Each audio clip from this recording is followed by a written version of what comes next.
लगैतौ रंग छौड़ी पतर की गे केकर संगे होली खेलमी के लगैतौ रंग छौड़ी पतर की गे के रंग तौ गोरे गोरे गाल छौड़ी पतर की गे के रंग तौ गोरे गोरे गाल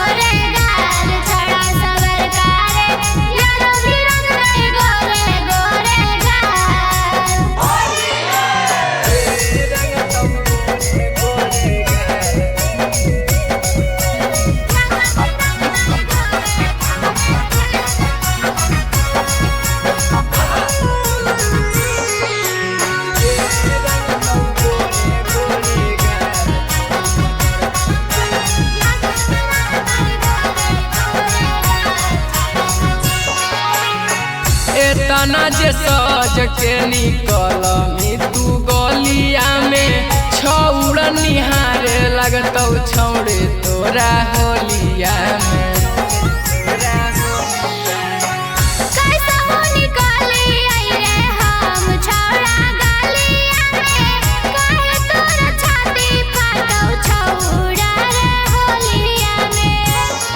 आगे कहाँ जाही होली खेले कर देतौ तंग छौड़ी पतर की गे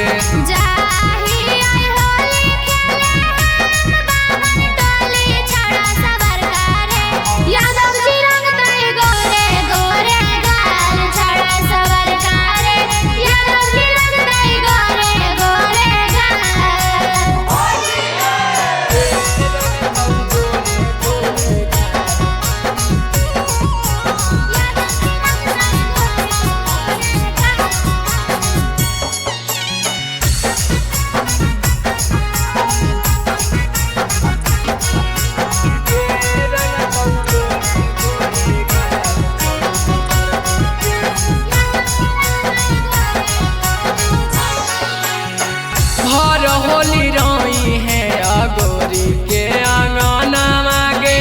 कर देतौ लाल पियर छौड़न बदन मागे